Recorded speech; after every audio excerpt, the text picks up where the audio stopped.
Al final uno tiende a exigirle a los demás lo mismo que uno hace. No más allá del 10% de la gente realmente considera que la compañía es suya. Y entonces cuando le pones la dedicación de como si fuera tu empresa, claro, entras a los detalles, preguntas todo. O sea, tienes la ambición de hacer crecer las cosas de manera constante. Un CEO del grupo Metro, cuando yo estaba en el Consejo de Administración, estaba ganando alrededor de unos 4 o 5 millones de euros. Tenía la oportunidad de haberme ido con Walmart y haberlo cobrado en México, pero en España quedaban muy pocas oportunidades. Entonces, ante eso, yo dije, oye, ¿qué hago? ¿Me pongo de directivo en España reduciéndome significativamente el salario o vuelvo a empezar desde cero e intento montar una organización donde eventualmente como empresario pues pueda conseguir tener un nivel de vida aceptable, ¿no? Estás dirigiendo una organización. Nace un nuevo supermercado multinacional, bien establecido en varios países, está siendo muy conocido y el tema es que tiene una crisis reputacional debido al greenwashing, ¿no? ¿Qué haces para darle la vuelta a ese negocio? ¿Qué se te ocurriría a partir de ahí? No hay que mentir. O sea, esa es la primera norma. No hay que mentir. Tú tienes que ser diferente a los demás. Tienes que tener un ADN en tu organización que realmente el consumidor diga, me gusta lo que está haciendo. Un ADN comercial, un ADN como empresa. Bueno, pues hoy comenzamos una edición más con un capítulo muy interesante y es que, bueno, tenemos aquí a Javier, ahora le presentaremos como Dios manda, Javier Pérez de Leza, bueno, un reputado directivo del sector retail con más de 30 años de experiencia en este sector, pero además, Javier, a mí me interesan en concreto, por resumir mucho, dos experiencias muy importantes que has tenido, ¿no? Como CEO de Dinosol y también en Macro, ¿no? Y bueno, yo creo que además ahora como miembro del consejo de algunas compañías y además como persona que trabaja de forma independiente con una empresa que se llama Future Retail, estás muy en el día a día del sector también, ¿no? Y participando. Así que bueno, hoy vamos a disfrutar mucho de esta charla, va a tener una estructura diferente, pero lo primero, bienvenido y muchas gracias, ¿no? Ivonne, millones de gracias a ti y encantado de pasar un ratito contigo hablando sobre nuestro apasionante sector. Efectivamente, muy bien. Oye, nada, muchas gracias. Hay una cosa que no hemos contado, pero yo creo que ya deberíamos empezar a contar estas cosas aquí, ¿no? Acabo de derramar agua justo antes de la grabación, así que ya hemos empezado con buen pie.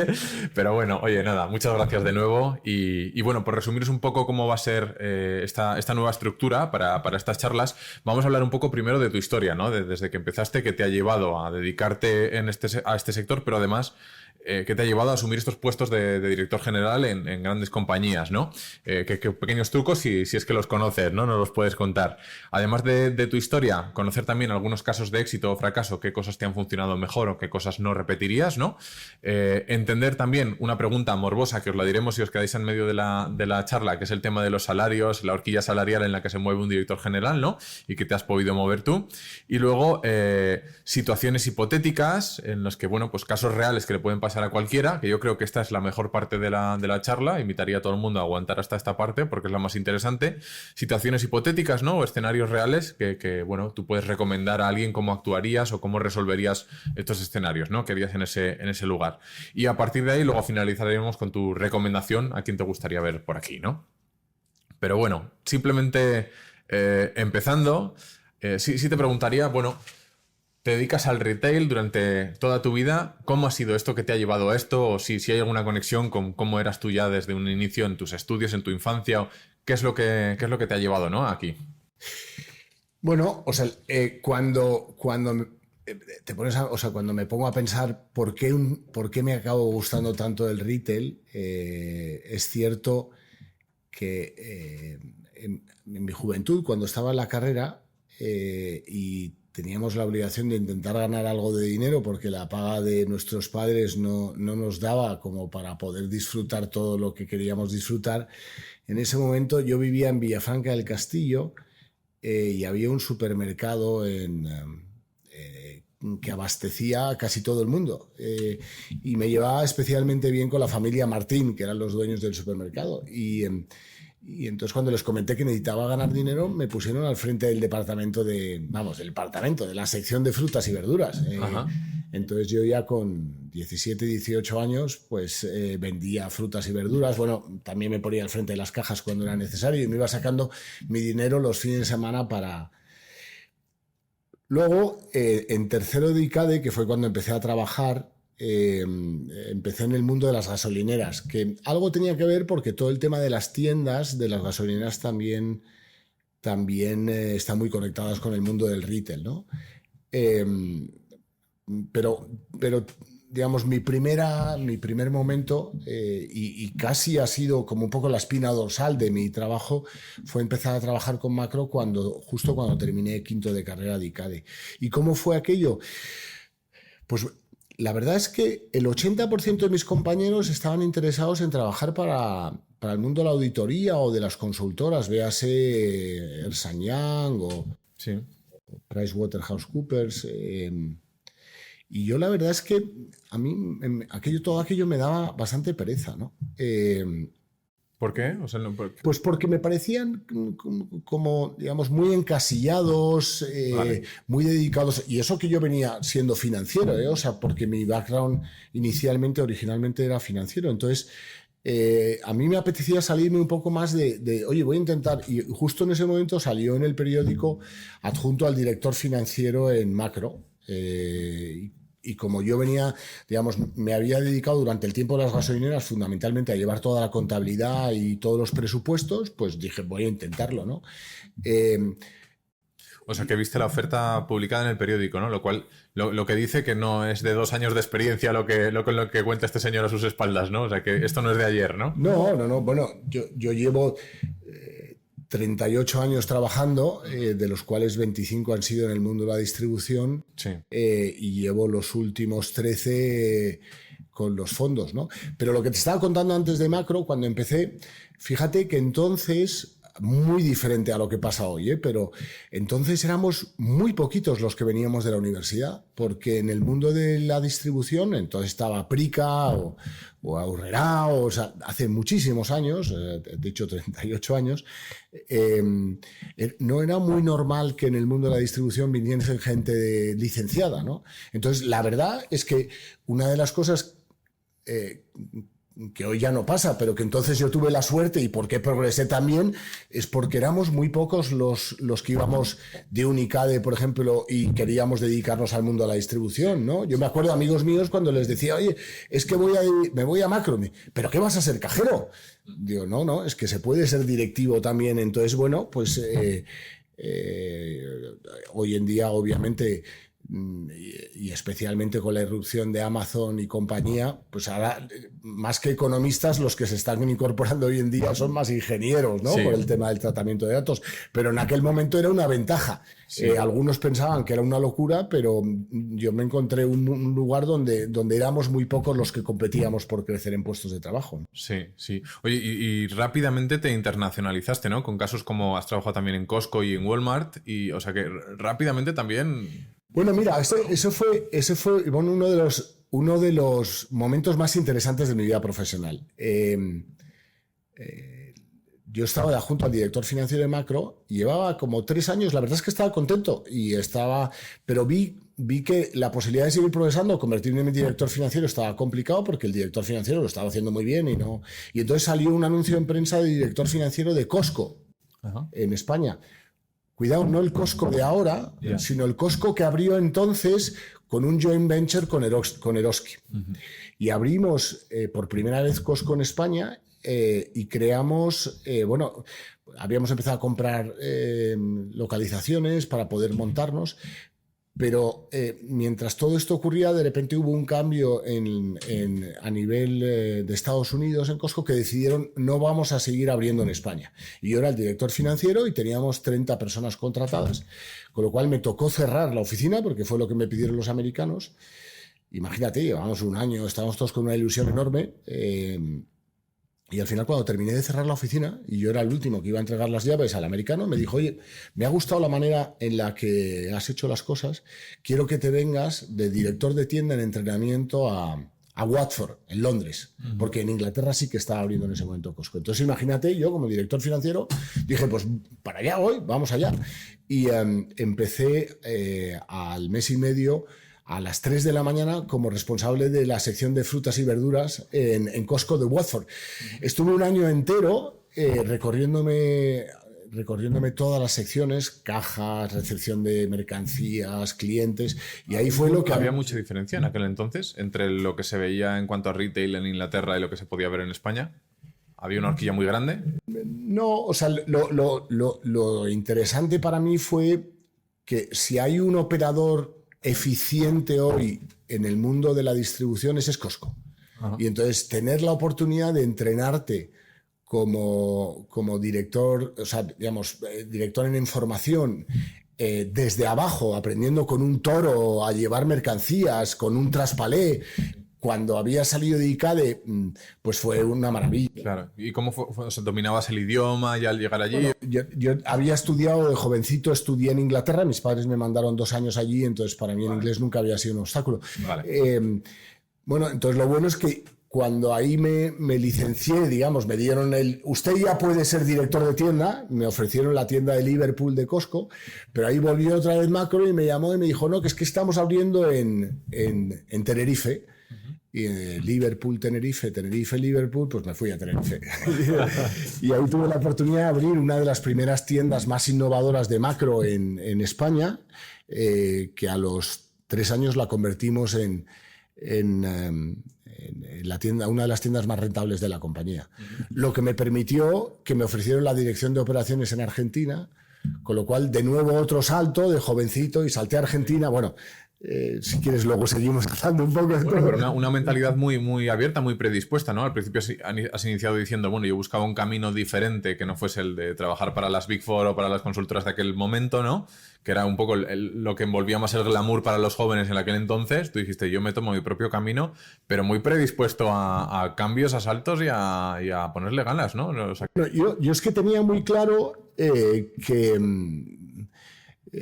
que las oportunidades iban a surgir si salías al extranjero. Hoy ya es mucho más normal. Las generaciones jóvenes se han visto incluso forzadas porque a lo mejor el empleo en España está más complicado, pero en aquellos momentos realmente era una aventura. Pero yo estaba convencido que esa era, o sea, el viajar, salir fuera, es la forma al final de aprender más y obviamente de acabar promocionándote, vamos, sin ningún lugar a dudas. Uh-huh. Pues sí, desde luego, desde luego. Bueno, y tengo un apunte también, porque no sé si continúa así en la historia o no, pero terminaste dirigiendo Macro, por ejemplo, en países como República Checa, o sea que no seguiste dando saltos, no te quedaste... Bueno, entonces, estando en Argentina, lo que ocurrió es que Metro compró Macro. Y entonces Macro Argentina, que era donde yo estaba director de operaciones, se quedó un poco independiente. Y hubo una persona de las que en ese momento trabajaba para Metro que se fue a trabajar a Walmart y me dijo que si me iba con ellos. Salté a trabajar a Walmart, estuve desde Argentina también un par de años con ellos, pero a los 2 años, de nuevo, el que entonces era director financiero de Macro cuando yo empecé, que era José Luis Utasá, un gran profesional, lo nombraron director general y necesitaba un director comercial en España. Me volví a España dejando Walmart y estuve 3 años al frente de la dirección comercial de Macro en España, que me lo pasé fenomenal. Ahí montamos una historia muy divertida porque Macro estaba muy dedicado al mundo del alcohol y lo cambiamos del alcoholismo al mundo fresco. Monté las primeras plataformas de frutas y verduras, pescado, carnes en Macro. Y como después de 3 años en Macro España la cosa me fue francamente bien, pues hubo un señor de Metro que dijo: yo quiero promocionar el primer directivo del mundo macro que sea director general en el mundo Metro. Ajá. Y estaba abierta la posibilidad de irme a Praga. Y ahí mi mujer y yo nos fuimos para allá con 2 niños, ¿no? Y la verdad es que la experiencia de la República Checa fue increíble. Cogí entonces la compañía con 750 millones de euros de facturación y 15 millones de EBITDA, y a los 4 años la devolví con 1.500 millones de facturación y 90 de EBITDA, ¿no? Con lo cual, y además yo te diría que en ese momento formé uno de los equipos más divertidos de mi vida porque era gente joven. Eso te iba a pedir hacer una pausa ahí, ¿no? O sea que, resumiendo así brevemente, luego entramos más en detalle, si no, pero ¿qué claves fueron las que propiciaron este resultado, ¿no? ¿Cómo lo hiciste? Pues mira, una de las características que tenía Metro entonces, y que tiene hoy todavía, es que trata de incorporar a los equipos de los países que sean de diferentes procedencias, ¿vale? Entonces, en Chequia contaba, por ejemplo, el director de recursos humanos sí que lo promoví yo y era un checo, el director de comercial sí que era un checo y también lo promoví, pero me dejaron traerme, el director de operaciones era un inglés, bueno, entonces conseguí montar una amalgama de gente de verdad, que no se parecía ninguno el uno al otro, tenían unos caracteres muy diferentes. El director de administración era alemán. Entonces, ¿Era gente que tú ya conocías que habías trabajado con ella? ¿O? Sí, de alguna manera tenía, o sea, obviamente no puedes elegir exactamente a la persona que quieres. Hay gente que se va promocionando en los países y entonces te dan un poco la posibilidad de elegir, ¿no? Vale, entonces, vale. Tuve la suerte en ese momento que creé, para mí posiblemente, el equipo más divertido que he tenido en mi vida, de multidisciplinar, Y entonces... Eso me parece muy complicado, ¿no? ¿Cómo acertabas o cómo lo conseguías? ¿En qué te fijabas cuando conocías a una persona que había promovido, no sé, en Inglaterra y le traías a Praga? Al final, oye, es un tema de entrevistas, vas conociendo preguntas, referencias que has tenido, ¿no? Pero el cómo creas un equipo, pues es un tema de muchísima delegación, ¿no? Es decir, permitirle a la gente que cometa errores. Mira, yo una de las cosas que me siento más orgulloso en ese momento es que sometí a toda la organización a lo que hoy llaman una evaluación 360. Ajá. Y es que además de que te evalúe tu jefe, que eso nos lo han hecho toda la vida, de manera anónima me estaban valorando todo mi equipo, ¿vale? Y lo hacía una vez al año. De tal forma que todos los parabienes obviamente te lo van a decir, pero también aquellas cosas que no estás haciendo bien, tu equipo te venía y de manera anónima para que luego no fuese, es que te has encargado tú. Sí. Bueno, yo compartía con ellos los resultados diciendo, oye, pues estáis diciendo que soy muy incisivo en esto. Y me ponía un plan de acción con ellos diciendo, voy a pagar, ¿no? Es decir, crear un lugar donde el jefe es uno más, aquello que dicen... Liderar es una cuestión que consigues, no que te lo den, ¿no? O sea, tú mañana eres el director de la... Pues entonces tu capacidad o no de liderazgo va a depender de cómo en ese momento gestionas el equipo, ¿no? Entonces yo te diría que de todos aquellos que tuve en su momento, que el equipo eran como de 6 personas, 5 se acabaron convirtiendo en directores generales en otros países. Vale. Luego, eso me dices, oye, ¿de qué te sientes orgulloso? Yo me he sentido orgulloso de que gente que ha estado trabajando para mí eventualmente luego ha llegado a lugares muy altos en su carrera, porque lo que yo he intentado hacer es que me utilicen como trampolín, es decir, aprender de las circunstancias y que demuestren sus bondades y sus maldades en el equipo, ¿no? Pues eso es, vamos, yo te felicito por esa parte porque creo además que es un acierto y creo además que todos los que hemos podido tener algún acierto o hemos promocionado en la carrera o se puede decir que nos ha ido bien, y yo me incluyo porque estoy orgulloso del recorrido, ha sido gracias, por ejemplo, a uno de los primeros jefes que tuve, ¿no? Que tuvo la molestia de dejarme decidir, dejarme equivocarme, darme más responsabilidades y dedicarme ese tiempo para formarme, ¿no? Aprovecho porque sé que ve estas charlas además Javier Alonso, ahí le mando el agradecimiento. Pero es verdad, fue un tipo que él tenía su presión para tomar sus decisiones y seguir llevando el negocio adelante y hacerlo crecer, y a pesar de ello... vio en mí pues una persona que podía potenciar, ¿no? Y me dedicó el tiempo, me dedicó la formación, etcétera, ¿no? Un poco lo que has dicho tú de hacer con ellos, una formación, una evaluación desde abajo, que te den feedback, una relación más... Yo te voy a poner un caso muy claro de los que... Rafael Gasset, que venía de Carrefour, empezó como director comercial, director de clientes en Macro España, acabó siendo co-CEO del Grupo Metro, superándome a mí en mi carrera profesional, y yo puedo decir que mi corazoncito, parte de su carrera fue el ayudarle a Rafa a seguir creciendo, y me superó en carrera, y de las cosas que te sientes súper orgulloso, ¿no? O sea que sí, ejemplos de esos he tenido varios a lo largo de la carrera, ¿no? Porque es que hay que rodearse de gente valiosa y sobre todo te tienes que dejar criticar, que no es fácil, yo hoy que estoy involucrado en varios consejos de administración y viendo mucho CEO, que un CEO tenga la humildad de recibir críticas y en función de eso crecer, te diría que son la minoría, Vale. Oye, y bueno, y hablando de CEOs, ¿no? Y terminas siendo CEO de Dinosol, ¿no? No sé si me adelanto mucho, pero ¿cómo llegas hasta ahí, no? Bueno, entonces, siguiendo con la misma tónica, estando en Praga y habiendo ocurrido lo que ocurrió, esos fenomenales resultados, me nombraron regional, miembro del Consejo de Administración del Grupo Metro y llevando varios países de Europa del Este. Ahí ya mi familia se volvió a Madrid, yo me quedé viajando y en ese momento pues estaba haciendo 250 días fuera de casa, 185 vuelos al año, o sea, todo el día. ¿Qué tal se concilia eso con la familia, con ver hijos? Complicado, y por eso quería llegar al tema Dinosol. Entonces estuve 2 años haciendo eso. A los 2 años, como los resultados en Europa del Este me fueron muy bien, me nombraron bombero. Bombero me dieron todos los países que perdía dinero en el grupo Metro. Italia, que estaba perdiendo dinero, Inglaterra, que estaba perdiendo dinero, Portugal, que estaba perdiendo dinero. Y estuve haciendo otros 2 años de bombero, solucionando problemas. Pero cuando ya llevaba 4 años me di cuenta que estaba empezando a perder mucho contacto con la familia. Estaba fenomenal porque, oye, al final yo he tenido la oportunidad de trabajar en 11 países diferentes y aprender mucho, pero eso cansa. O sea, cuando llevas 4 años con ese ritmo y sobre todo al final pierdes mucha distancia también, porque mi relación con la familia era prácticamente solo sábados y domingos y no todos los sábados y los domingos, ¿no? No. Entonces ahí me salió la oportunidad que un private equity era propietario de Dinosol, de Supersol y Perdino en España, y tenía un equipo al frente que quería renovar. Necesitaban darle un vuelco. Como yo estaba especializado en dar vuelcos a las cosas, como te decía, el tema de los bomberos, pues me puse al frente de Dinosol y me dio la oportunidad de poder volver a España y empezar con un private equity. Muy bien, muy bien.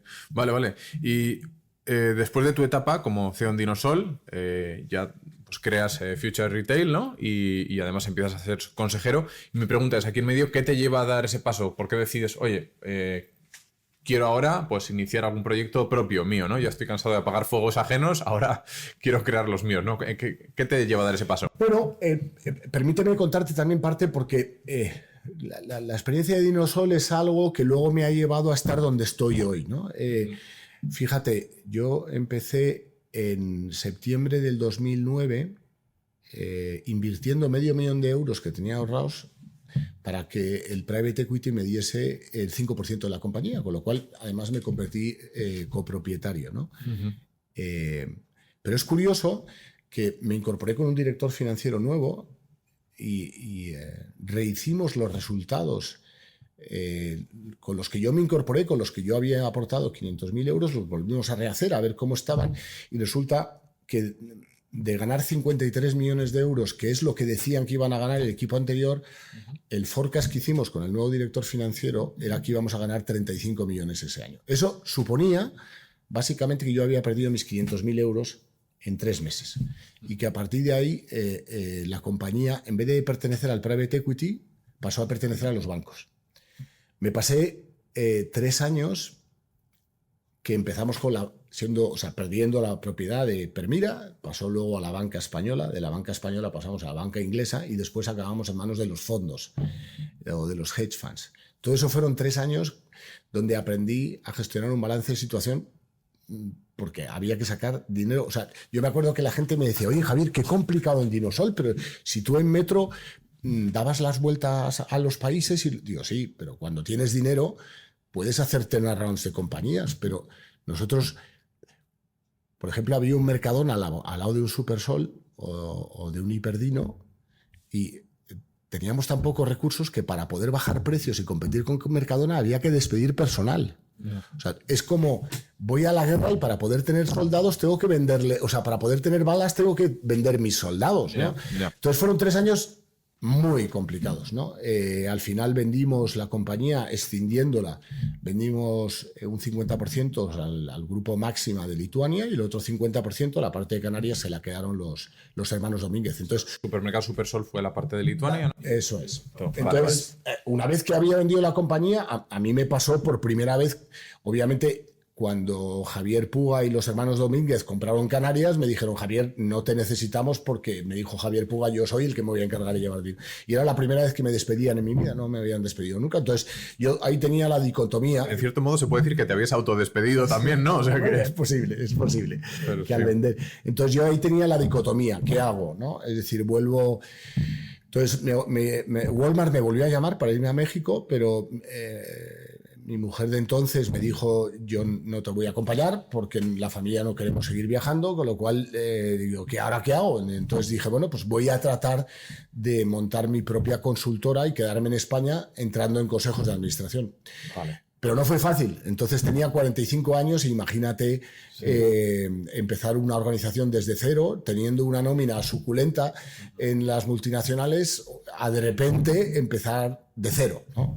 Y a puerta fría. Sí. Bueno, ahora entraremos ahí justo. Yo, de hecho, creo que es un momento para regalar un caramelo a quien está viendo estas cosas hasta aquí. Y es verdad, ¿no? Has comentado pues ese ahorro que pudiste hacer y esa inversión que pudiste hacer después, ¿no? En tu propia compañía. Luego después el iniciar un proyecto, ahora como decías, de tener una nómina suculenta a de repente verte sin nada por tus propios medios a generar ingresos, ¿no?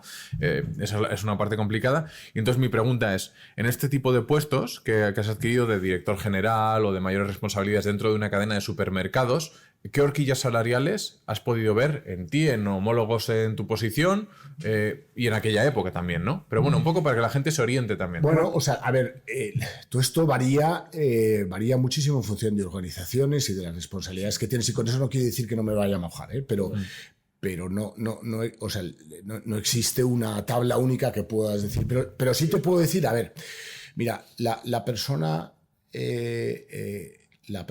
un CEO del Grupo Metro, cuando yo estaba en el Consejo de Administración, estaba ganando alrededor de unos 4 a 5 millones de euros, ¿vale? Un director comercial de Macro España, o sea, te cojo desde el rango primero, un director comercial de Macro España podía estar ganando unos 180.000 euros al año, una cosa así. Entonces, dentro de todo ese rango, pues yo efectivamente cuando empecé de director comercial estaba en 180.000 euros al año y yo fui subiendo, no obviamente hasta llegar a los 4 millones,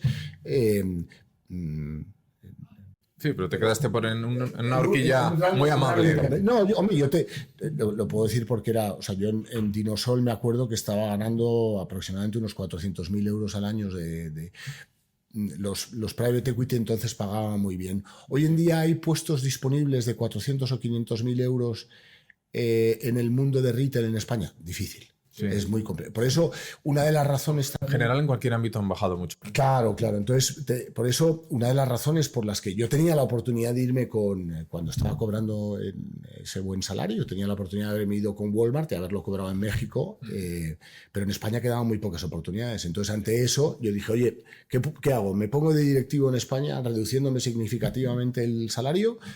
¿O vuelvo a empezar desde cero e intento montar una organización donde eventualmente como empresario pues pueda conseguir mantener un nivel de vida aceptable, ¿no? Hoy en día efectivamente conseguir salarios porque lo sé, o sea, yo te he dicho, estoy de consejero en varias sociedades y tenemos directivos con niveles de responsabilidad de empresas que facturan pues 300, 400 millones y ninguno está a esos niveles, ¿no? O sea, hoy en día esos niveles salariales son más complicados. Sí. Totalmente. Bueno, en una entrevista que hacíamos aquí con un senior manager de Michael Page, hablaba de estas horquillas que tienen ahora para puestos de dirección general. Hacía el matiz que precisamente has hecho tú, ¿no? Que depende, y evidentemente no es lo mismo una empresa pues internacional con una facturación de miles de millones de euros que una pyme, ¿no? Y el puesto de director general, teóricamente, la titulación es la misma, pero evidentemente no va acompañado de la misma remuneración, ¿no? Pero es verdad que él hablaba de una horquilla, pues ahora no recuerdo, pero sí, en torno a unos 120.000, 130.000, que eran lo que él veía que había ofrecido en estos últimos años, ¿no? Y ha cambiado mucho, es verdad. Yo lo comparo con la generación pues, de mis padres, por ejemplo, ¿no? Los salarios que podían tener trabajando en multinacionales, y dices, hombre, aquí hay que sudar ahora para alcanzar esos salarios, si algún día los alcanzas, y puedes que alcances la cifra en nómina, pero lo que no alcanzarás serán los planes de pensiones, los seguros bonificados, una cantidad de cosas que hoy en día ya no es tan complicado, no es tan sencillo, ¿no? Pero bueno, muy bien, muy bien. Oye, pues enhorabuena por haber llegado a esas posiciones, lo primero, y bueno, pues oye, por compartirnoslo abiertamente, ¿no? Pero yo creo que puede ayudar mucho, sobre todo a la gente que empieza en el sector. Y es un punto de morbo para la gente que también lleva tiempo en el sector, pero quiere escuchar sobre estos temas, ¿no? Te iba a preguntar, tengo aquí una anotación que quería ver, y es que has tenido muchos cambios y como contabas, evidentemente ha habido momentos de éxito que bueno, pues te han catapultado, te han llevado a siguientes posiciones o a que se te abriera ese amplio abanico de ofertas que has tenido a lo largo de tu carrera, ¿no? Que mucha gente no tendrá o no conocerá. Y un poco tus éxitos los hemos podido conocer un poco en esta historia de forma resumida, pero ¿qué fracasos evitarías o qué cosas no volverías a hacer ¿O qué cosas has visto a gente hacer que no le han llevado a donde querían llegar, ¿no? Porque has dirigido organizaciones con mucha gente también. Déjame en cualquier caso, porque dentro de los factores de posible éxito, te he comentado uno que es generar un buen equipo alrededor tuyo, pero para mí hay un factor, si me dices, oye, ¿cuál es la tónica que he venido aplicando a lo largo de toda mi carrera profesional? Ha sido dedicación. O sea, yo he considerado que todas las empresas donde he trabajado son mías. Uh-huh. Hay varias encuestas que suelen hacer especialmente los americanos del nivel de ownership o digamos sí, de potestad, ¿no? De considerar que la compañía en la que trabajas es tuya. Se produce a lo largo de toda la organización y te dicen no más allá del 10% de la gente realmente considera que la compañía es suya, uh-huh. ¿no? Entonces yo es que en todos los sitios donde he estado, con independencia del nivel, he creído que era mi empresa. Y entonces cuando le pones la dedicación de como si fuera tu empresa, claro, entras a los detalles. No solo una dedicación de es que le pongo horas, ¿no? Es que preguntas todo. Y tienes la ambición de hacer crecer las cosas de manera constante. Entonces, dedicación, conocimiento de lo que estás haciendo, sin ningún lugar a dudas, y luego rodearte de un buen equipo, ¿no? Es decir, ¿y dónde? O sea, yo, a ver, los posibles errores que he cometido, seguro que he tenido, 1000 errores, y al final muchos de ellos están fundamentados en la capacidad de juzgar bien o no a las personas con las que trabajas. El mundo de los recursos humanos, a mí, si me preguntas al final, ¿cuál es tu especialidad? ¿No? Cuando muchas veces me preguntas si te has dedicado a financiero, has hecho marketing, has hecho operaciones. Yo, al final, si he podido hacer algo es la especialización de entender a la gente, ¿no? Es decir, de haber tratado tanta...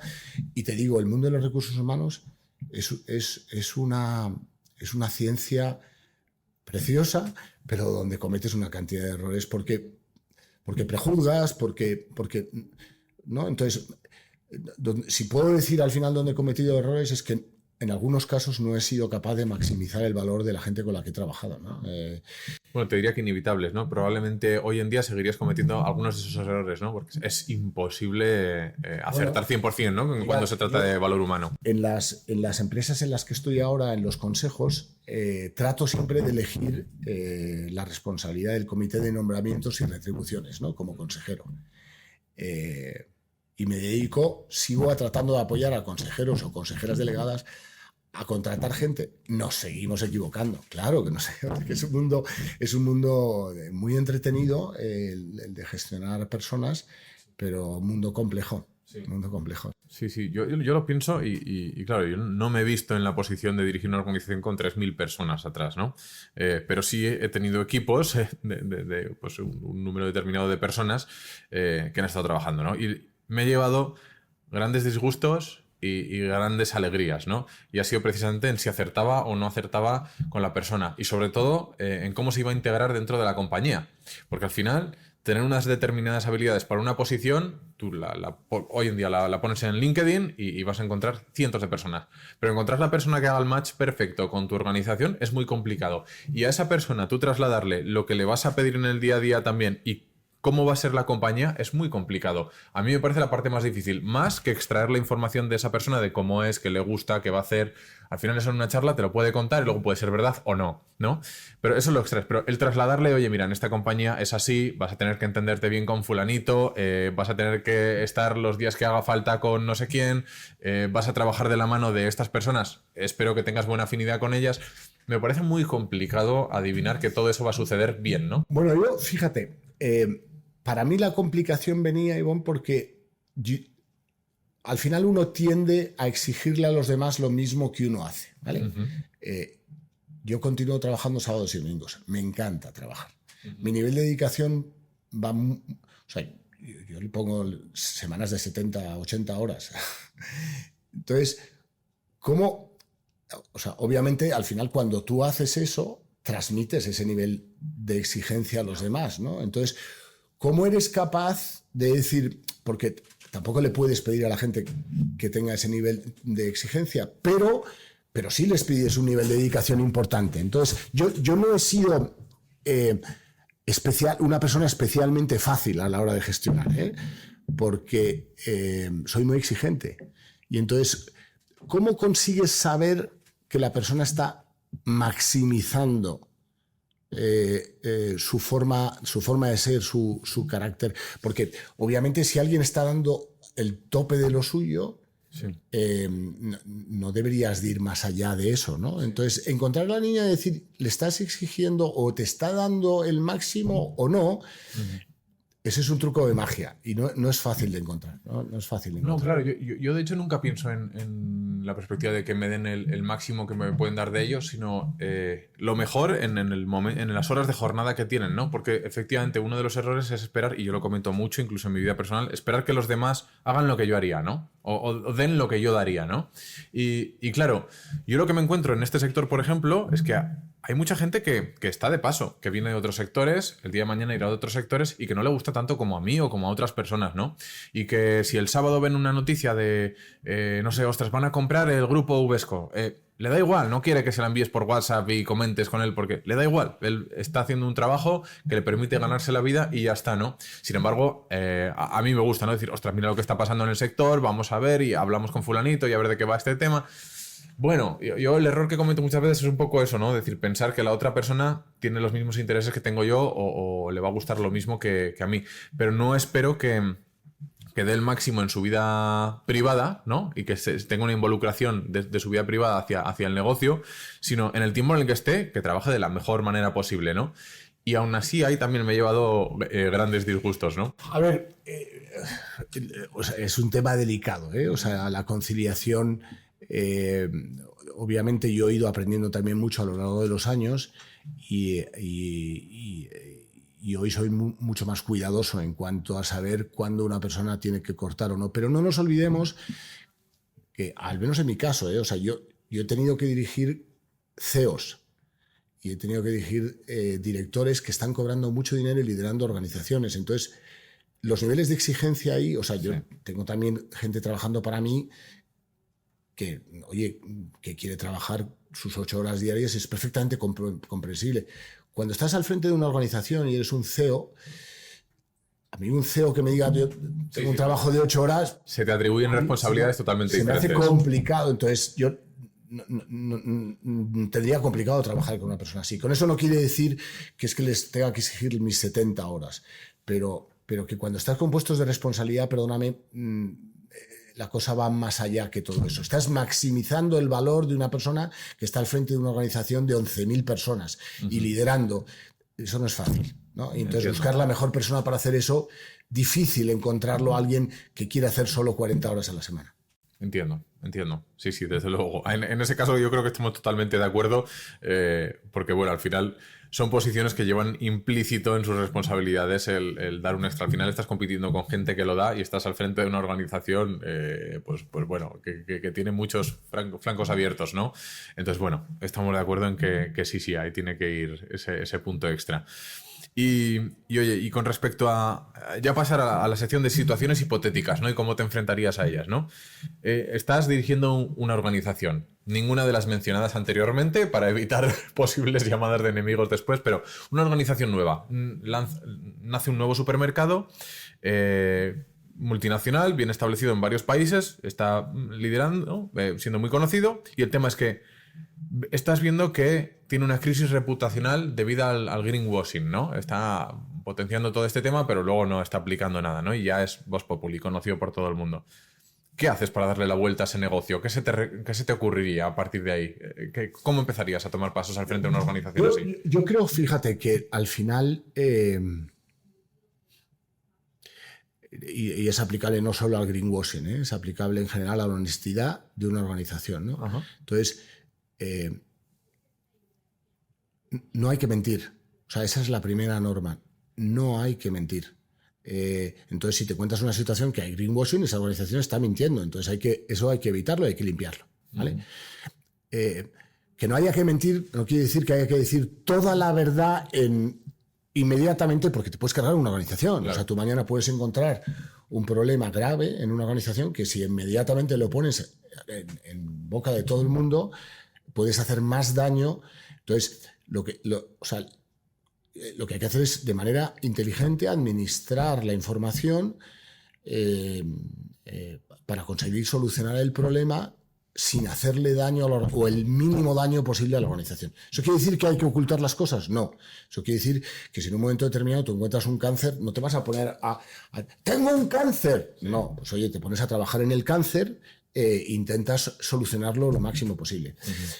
Pero ponte que eventualmente, o sea, es que hoy en día las organizaciones son tremendamente abiertas. Alguien con un móvil al día siguiente, o sea, yo he visto casos de a McDonald's irle alguien, empleados de McDonald's, alguien con un móvil, grabarle lo que está haciendo en la parte de atrás a la hora de administrar las basuras, que a lo mejor no está en línea con lo que la compañía ha pedido, pero que, o sea, hoy el nivel de transparencia es brutal. Entonces, te obliga a ser tremendamente sincero.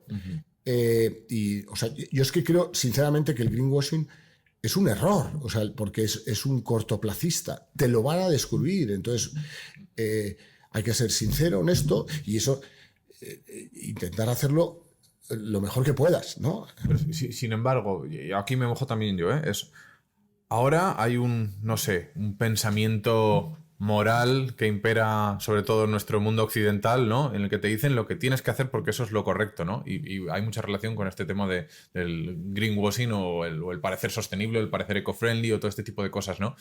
Y claro, muchas compañías yo entiendo que se ven abogadas y obligadas a anunciar algunas prácticas de este estilo, ¿no? Aunque luego no lo sean completamente del todo, ¿no? Entonces, claro, estoy de acuerdo contigo en que no mientas, pero claro, también, ¿qué haces? Porque te están obligando a cometer una serie de prácticas con las que iguales, oye, pues todos estamos de acuerdo con que creo que no queremos cargarnos el planeta, pero es que hay gente que piensa que no se lo carga realizando una serie de prácticas, ¿no? No sé, yendo en coche a trabajar, me imagino, oye, llevando a sus ejecutivos en jet privado a lo que sea, ¿no? Porque cree que son más eficientes. No sé cómo puedes gestionar una crisis de este estilo cuando al final, si quieres ser relativamente transparente, aunque no anuncies tu cáncer, ¿no? Pero cuando al final estás yendo en contra de tu propio pensamiento, de tu propia forma de ser, ¿no? Entonces, ¿cómo se puede ser transparente al frente de una organización cuando te están imponiendo también una serie de cosas, ¿no? No sé si es muy complicada mi pregunta, pero déjame, o sea, a ver, lo que tiene que hacer un equipo directivo al final es encontrar iniciativas que, siendo consciente que la inversión en ese tipo de iniciativas te puede generar en un momento determinado o temporalmente una rentabilidad más baja, eventualmente va a ser mucho mejor para la compañía, ¿no? O sea, yo no estoy hablando aquí de lo que hay que hacer es voy a ser el más verde del mundo mundial. No, porque entonces la rentabilidad de tu compañía se puede ver comprometida. Pero déjame que te ponga un caso claro, ¿no? Es decir, hoy la última milla, ¿no? Que está siendo compleja, el introducir camiones eléctricos, ¿no? O vehículos eléctricos. Es indudable que un vehículo eléctrico hoy es más caro que el poner un vehículo diésel. Pero si tú puedes ir introduciendo vehículos eléctricos, la visibilidad que tú tienes como compañía de que lo estás haciendo francamente bien, al final te está generando también una cierta atracción de clientes hacia tu compañía por tu comportamiento. Y entonces todo eso es como una especie de pescadilla que se va volviendo. Si por el contrario tú eres el último en adoptar ese tipo de prácticas, tu cliente también lo va a estar viendo, y tu cliente, tu empleado, o sea, entonces construir una organización donde estás haciendo las cosas bien y estás liderando en la dirección correcta, sin necesidad de que eso suponga que te estás gastando absolutamente todo en el mundo verde, pues estás creando una organización donde a mí me apetece mucho más trabajar, a la que a mí me apetece más pertenecer, ¿no? Luego sí, hay prácticas dentro del mundo de la sostenibilidad que tienen mucha lógica para una organización y que no presupone el estarse dilapidando la rentabilidad de la organización. Vale, entendido. Y por irnos a otro caso también, y además algo relacionado, ¿no? Pero estás al frente de una organización de supermercados y de repente empiezan a aparecer cerca de tus localizaciones, de tus tiendas, unos señores de verde llamados Mercadona, ¿no? Que están ganando cuota, o cualquier cadena líder, ¿no? Que está ganando cuota de mercado. ¿Cómo haces frente con una cadena de supermercados de las que hemos vivido aquí en España al uso, ¿no? Digamos, pues que trabaja con marca de fabricante, con unos márgenes quizá más amplios, una dinámica promocional pues más activa, y de repente aparecen unos tíos que no hacen ni promociones, un surtido muy determinado, referencias potenciadas con marca del distribuidor, todo, prescindiendo incluso de algunas marcas líderes de categoría, que están abriendo tiendas cerca de las tuyas y que están ganando cuota, ¿no? ¿Cómo le darías la vuelta a un negocio así? ¿Qué se te ocurriría? A ver, si te ha abierto Mercadona hoy y tú no vienes trabajando en una fórmula diferenciadora, desde hace muchos años es muy complicado que puedas conseguir. Pero déjame que trate de estructurar la solución. Hay un factor clarísimo, que es tú tienes que generar un factor de diferenciación. Tú tienes que ser diferente a los demás, tienes que tener un ADN en tu organización que realmente el consumidor diga, me gusta lo que está haciendo, un ADN comercial, un ADN como empresa, ¿no? Hoy en España, si cojo el mundo de la distribución alimentación y trato de hacer una segmentación muy fácil, tienes, por un lado, los que se dedican al mundo de la mercancía seca, ¿no? Sí. Y luego los que se dedican al fresco, ¿vale? Hoy, dentro del mundo de lo que se dedica al seco, es decir, que es la marca propia, detergentes, conservas, bebidas, el número 1 es Mercadona, que consigue vender 10.000 euros por metro cuadrado. Por contra, si te vas al otro lado, el número 1 en frescos, para mí sería Ahorramás, en Madrid, que consigue vender también lo mismo, 9.000 euros por metro cuadrado. Mercadona vende 60%, 70% de fresco, de seco. Ahorramás vende 70%, 60% de fresco. Son dos mundos totalmente diferenciados. Hay clientes que van un ratito a Mercadona y otro ratito a Ahorramás. Por eso te decía que Ahorramás, como Adisa, como Alimerca, como Condis, como Bonpreu, son líderes regionales muy centrados, o como Dinosol en Canarias, muy centrados en el mundo del fresco y el trato al cliente, que a Mercadona le cuesta muchísimo hacer. A Mercadona, a Lidl, a Día, les cuesta muchísimo poder hacerlo. Ahora, tú me dices, ¿cuánto tiempo lleva Ahorramás trabajando el mundo del fresco? Toda la vida. O sea, no es... Sí. Entonces mañana alguien trata de decir, voy a modificar mi política de frescos para tratar de ser competitivo contra Mercadona. Es que necesitas 20 años para hacerlo, ¿no? No es en un día, ¿no? Entonces, y fíjate que ahí hay una clara diferenciación entre lo que hace el uno y hace el otro, ¿no? ¿Quiere decir eso que la gente de los líderes regionales especializados en frescos no hagan bien la marca propia? Sí, no lo hacen mal, pero desde luego nada comparado con Mercadona. ¿Quiere decir que Mercadona no hace bien el fresco? Sí, pero nada comparado con lo que están haciendo los líderes. Diferenciación. Tengo que tener un ADN distintivo que mi cliente, y eso lo tienes que ver en las organizaciones. Cada organización tiene su propio ADN. Vale, entendido ese punto. Y si diriges un hard discount y quieres competir contra otro hard discount, digamos, hace poco hablaba con un buen amigo que trabaja en el departamento de compras de una cadena nacional de supermercados muy conocida, y le decía, oye, estáis intentando competir con Mercadona en el campo de Mercadona, en el terreno de Mercadona. Os vais a pegar una... Pero de cuidado, es mi opinión sincera, ¿eh? Ojalá que no sea así y que, oye, que les vaya bien por el aprecio que tengo a algunas personas en esa empresa, ¿no? Pero estáis intentando hacer lo mismo que Mercadona, pero peor. Porque hasta que aprendáis a hacer las cosas igual que las lleva haciendo pues toda la vida Mercadona, como tú decías, hay que empezar a hacer esos cambios 20 años atrás, ¿no? No en un año puedes hacer el switch y, ala, venga, ya está, ¿no?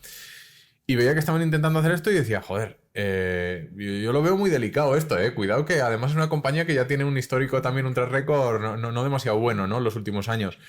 Y él me decía, ya, bueno, pero es que esta es la primera piedra de muchas para empezar a posicionarnos y hacer una diferenciación dentro de ese nicho que va a ser la marca del distribuidor y dentro de una tendencia que nosotros vemos, ¿no? Y que va a ser que pues, el consumidor al final va a ser muy susceptible al precio en las próximas décadas y a partir de aquí esto es una guerra que se termina ahí, ¿no? Y que empieza con volumen y con recortes, ¿no? Y cuanto menos intermediario en esa cadena de distribución, mejor, ¿no? Y claro, me sorprende ese posicionamiento cuando precisamente, históricamente, les había dado el beneficio lo que tú habías dicho, ¿no? Ser un retailer diferente. Más allá de esto anecdótico, yo te preguntaría, ahora tú quieres ser hard discounter, ¿no? Y tienes que competir con otro hard discounter. ¿Qué haces para ser una alternativa disruptora dentro de un sector que está ya muy copado, ¿no? Bueno, fíjate que eso... Para mí está ocurriendo hoy en España. Después, tras la pandemia y los fenomenales resultados que tuvieron ahí todos los supermercados, sí. Al final ha habido una especie de premiumización del mundo del discount. Es decir, yo quiero ser más premium, o sea, dentro de que sigo ofreciendo unos diferenciales con mi marca propia, diferenciales del 20 o el 30% con respecto a las marcas líderes, yo aún así quiero generar una marca que sea percibida por el consumidor casi como una marca líder. Y eso le está pasando a Hacendado de Mercadona, que en momentos determinados, cuando haces análisis de categorías, el cliente está percibiendo que Hacendado está a la altura de una marca premium. Claro, eso Lidl también le ha forzado para intentar premiumizar sus soluciones y acercarse más hacia ello. Eso lo que está ocurriendo es que la parte de abajo del mercado, de puro precio, es por donde está entrando Aldi ahora, que es más agresivo en precios, se está quedando ahí abierta, ¿no? Entonces, lo que al final tienes que hacer es intentar, porque para mí no existe, esto es como lo de ir al médico y que el médico te dé una solución generalizada. Sí. Obviamente, hoy hay por debajo de Lidl y de Mercadona, hay un mercado interesante para captar, pero si yo fuese Lidl, tengo una serie de cosas que haría contra Mercadona, porque sé dónde están los puntos débiles de Mercadona, intentaría por sección, por categoría, por servicios, por tipología de cliente. Y si yo soy Mercadona, obviamente sé que Lidl también tiene algunas. A mí me consta que una de las cosas que más le divierte a Juan Roig es ir en su furgoneta, tiene una furgoneta especialmente preparada para viajar con su equipo y está constantemente mirando dónde están las debilidades tanto de los regionales como de Lidl o de Aldi para buscar soluciones. Entonces, si te tengo que dar una solución general, yo hoy en el mundo del discount intentaría ir, como está haciendo Supeco, por debajo de Lidl y de Mercadona, pero obviamente si fuese Lidl te haría cosas específicas contra Mercadona, y si fuese Mercadona, o sea, no existe una solución dentro de ese mundo muy personalizado en función de cada una de las organizaciones, ¿no? Va un poco en coherencia con la respuesta que me has dado antes, ¿no? O sea, buscarías una diferenciación. Para empezar, diferenciación. A partir de ahí, luego ya copias mejoras lo que quieras, pero diferenciación. Eso es válido para cualquier empresa hoy en día, que es diferenciarse, ¿no? Pero qué complicado, ¿no? Porque tiene que acertar también con un atributo o un valor que le aporte al consumidor final, ¿no? Entonces, porque tú puedes decir, no, nosotros queremos ser los supermercados de amarillo fosforito, ¿no? Toma diferenciación, pero no es relevante para el consumidor, ¿no?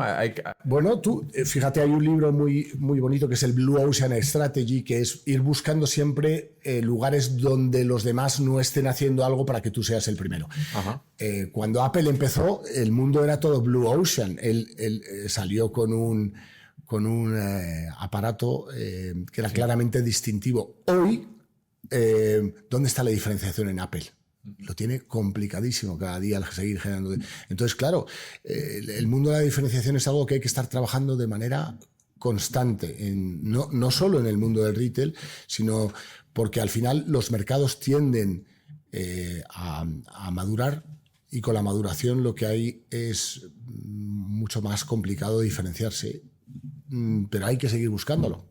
Muy bien, muy bien. Oye, me han gustado mucho tus respuestas en este apartado, digamos, porque bueno, te has mojado bien ahí. Sí, sí, y bueno, lo de la diferenciación estoy claro con eso, pero creo que no todo el mundo, todas las compañías también están abiertas a conseguirlo.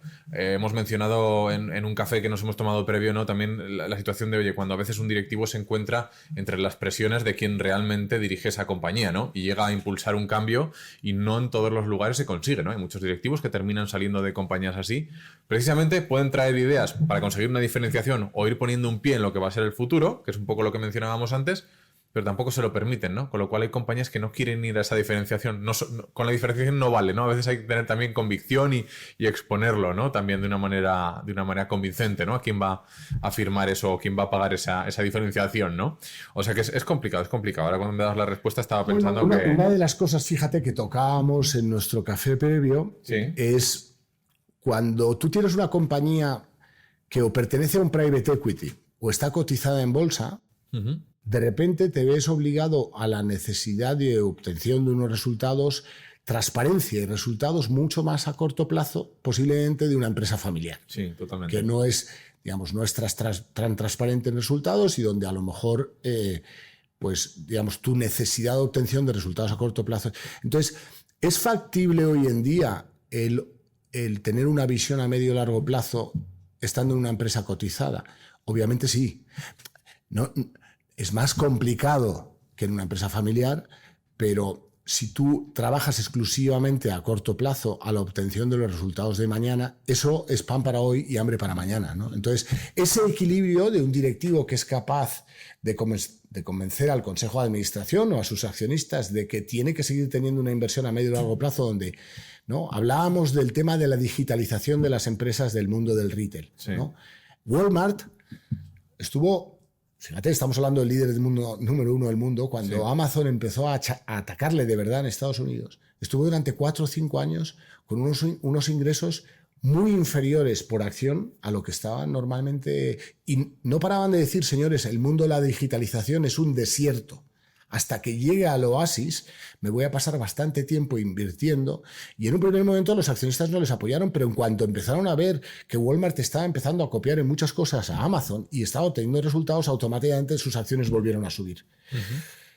El mundo de la digitalización es un mundo muy complejo para la distribución de alimentación, especialmente en España, que no lo están acometiendo muchos, porque es un desierto de resultados, de márgenes más bajos. Sí. ¿Cuántos realmente lo están acometiendo? No muchos. Sí.